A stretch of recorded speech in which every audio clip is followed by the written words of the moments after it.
مولاي صل وسلم دائما أبدا على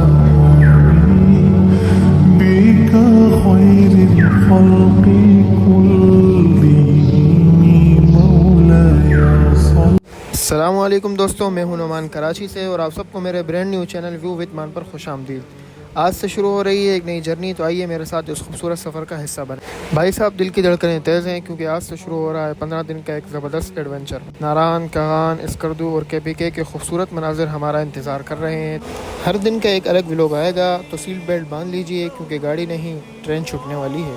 تو بھائی صاحب، سین کچھ ایسا ہے کہ رات کی گرین لائن کی ٹکٹ ہے ٹھیک 10 بجے کی، اور ابھی بج رہے ہیں 8:30۔ ویسے تو ریلوے اسٹیشن ہمارے گھر سے تقریباً کوئی 20 منٹ کے فاصلے پہ، لیکن بھائی شہر کی ٹریفک پر کوئی بھروسہ نہیں ہے۔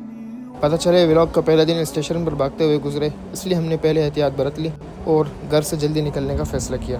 اب یہاں ایک انٹرسٹنگ ٹوسٹ یہ ہے کہ فیملی کی سواری کے لیے تو ہم نے ویگو ڈالا بک کیا، لیکن سارے سامان کی حفاظت کے لیے ایک عدد سوزوکی راکٹ منگوائی گئی، اور اس سامان کا اکیلا باڈی گارڈ بن کر میں خود اس سوزوکی پہ براجمان ہو گیا۔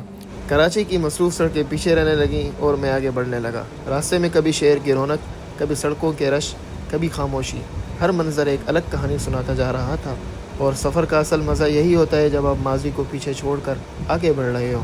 راستے میں مقابلہ بڑا سخت تھا، کبھی ہماری سوزوکی ویگو سے آگے نکل جاتی تو کبھی وہ ہمیں دھول چٹاتے ہوئے آگے بڑھ جاتے۔ خیر، یہ فاسٹ اینڈ فیورس کا دیسی ورژن کھیلتے کھیلتے ہم 9 بجے بالآخر اسٹیشن پہنچ گئے۔ یہاں کلی حضرات اپنی پوری توانائی کے ساتھ موجود تھے، سامان اٹھانے کے لیے یک دم ریڈی۔ اسٹیشن پر پارکنگ کا مل جانا کسی نعمت سے کم نہیں تھا۔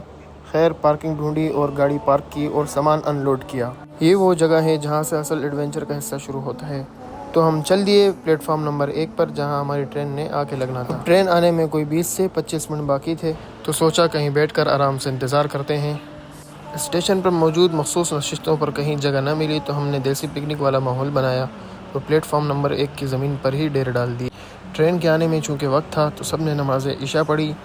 نماز کے بعد موبائل پر ٹائم دیکھا تو ابھی ٹرین آنے میں 5 منٹ باقی تھے۔ ہم سب کا خیال تھا کہ ٹرین بس آ ہی جائے گی، لیکن پاکستان میں بس آ رہی ہے کا مطلب ہوتا ہے کافی دیر انتظار، کہ پہلے 10 منٹ، پھر 20 منٹ، پھر آدھا گھنٹہ، اس طرح وقت بڑھتا ہی گیا۔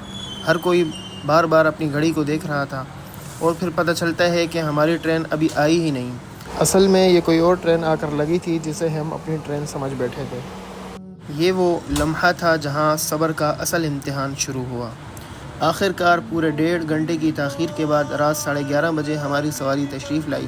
چلے کوئی بات نہیں، بزرگ کہہ گئے، دیر آئے درست آئے۔ ہم نے جلدی سامان لوڈ کیا، سفر کی دعا پڑھی اور اللہ کا نام لے کر روانہ ہو گئے۔ جیسے ہی ٹرین چلی ایک عجیب سا سکون محسوس ہونے لگا۔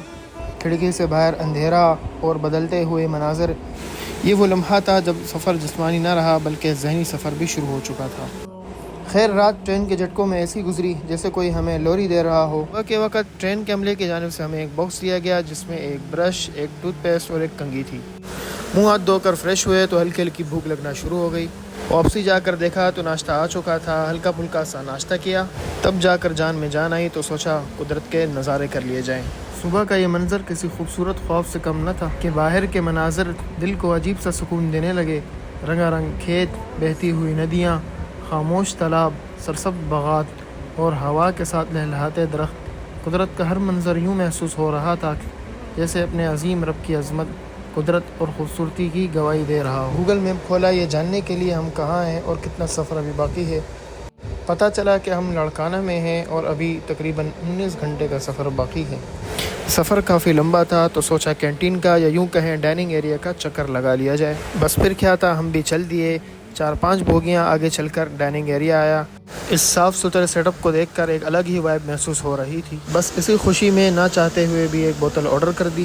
حالانکہ طبیعت بالکل نہ تھی، بس یہی وجہ ہے کہ سفر میں انسان خواہش سے زیادہ موڈ کے ہاتھوں مجبور ہوتا ہے۔ کچھ ہی دیر گزری تھی کہ ٹرین نے آہستہ آہستہ اپنی رفتار کم کی اور آخر کار رک گئی۔ تجسس ہوا کہ آخر معاملہ کیا ہے، سو ہم بھی باہر کا جائزہ لینے نکل پڑے۔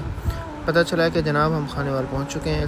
چند لمحے پلیٹ فارم کی گما گومی کو دیکھا، تازہ ہوا کے جھونکے لیے اور واپسی اپنی بوگی کی جانب چل پڑے۔ واپسی اپنی بوگی میں پہنچے تو معلوم ہوا کہ دوپہر کا کھانا تشریف لا چکا ہے۔ کھانے میں دال، چاول، گوشت اور ایک عدد روٹی شامل تھی۔ البتہ ایک دلچسپ غلط فہمی پورے کھانے ہمارے ساتھ چلتی رہی۔ وہ غلط فہمی یہ تھی کہ کھانے کے ساتھ ہمیں جو روٹی دی گئی، پورے کھانے ہم اسے چکن رول سمجھتے رہے۔ کھانا ختم کیا، چائے کی کمی محسوس کی اور پھر کھڑکی سے باہر گزرتے مناظر سے لطف اندوز ہونے لگے، کیونکہ ابھی سفر باقی تھا اور منزل ابھی دور تھی۔ تقریباً شام ہونے کو تھی۔ سورج پورے دن آسمان پر اپنی ڈیوٹی نبھا کر اب تھکن کے آثار دکھا رہا تھا۔ کھڑکی سے باہر نظر دوڑائی تو بچے میدانوں اور کھلے مقامات میں کھیل کود میں مصروف تھے۔ وہ دنیا کی فکر و مصروفیات سے بے خبر اپنی ہی ننھی دنیا کے بادشاہ بنے ہوئے تھے۔ ان کی معصومیت دیکھ کر بے اختیار چہرے پر مسکراہٹ آ گئی۔ اسی دوران ٹرین کی رفتار کم ہونے لگی اور ساتھ ہی والی پٹری پہ ہمارے ہمراہ کھو ٹرین بھی چل رہی تھی۔ سبز کھیت، دور دور تک پھیلے درخت، ڈھلتے سورج کی سنہری روشنی اور آہستہ آہستہ چلتی ٹرین، یہ منظر کسی فلمی سین یا ایڈونچر سے کم محسوس نہیں ہو رہا تھا۔ تجربہ کہتا ہے کہ ٹرین بلا وجہ آہستہ نہیں چلتی، یا تو آگے کوئی اسٹیشن ہوتا ہے یا پھر کوئی اور وجہ۔ سو ہم بھی اسی تجسس میں تھے کہ آخر معاملہ کیا ہے۔ چند ہی لمحوں کے بعد ہماری یہ تحقیق کامیاب ہوئی اور معلوم ہوا کہ جناب ہم لاہور پہنچ چکے ہیں۔ لاہور ریلوے اسٹیشن پر لوگوں کا ایسا ہجوم تھا کہ یوں محسوس ہوتا تھا جیسے پورا شہری سفر پر نکل آیا ہو۔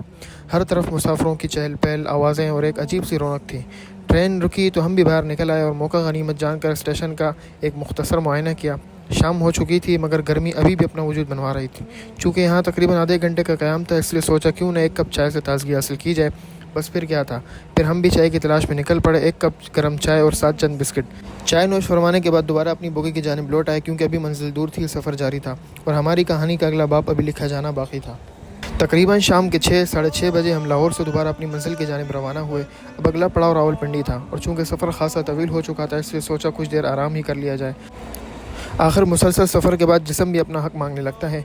بالآخر رات تقریباً 12 بجے ہم راولپنڈی ریلوے اسٹیشن پہنچ گئے۔ اسٹیشن پر اترتے ہی ایک خوشگوار حیرت ہمارا انتظار کر رہی تھی۔ تایا جان کی پوری فیملی رات کے اس پہر بھی ہمارے استقبال کے لیے موجود تھی۔ لمبے سفر کی ساری تھکن ان کی محبت اور اپنائیت دے کر جیسے لمحوں میں دور ہو گئی ہو۔ کچھ دیر ملاقاتوں اور خیریت دریافت کرنے کے بعد ہم نے سامان سمیٹا اور اسٹیشن سے باہر آ گئے۔ باہر گاڑی پہلے سے تیار کھڑی تھی، کیونکہ اصل منزل تو ابھی باقی تھی اور وہ تھی مانسیرا۔ چنانچہ رات تقریباً 12:30 بجے ہم مانسیرا کی جانب روانہ ہوئے اور پھر آخرکار تقریباً رات 3:30 بجے ہم بحفاظت مانسیرا پہنچ گئے۔ یوں ہمارے اس طویل مگر یادگار سفر کا پہلا دن اختتام پذیر ہوا، الحمدللہ۔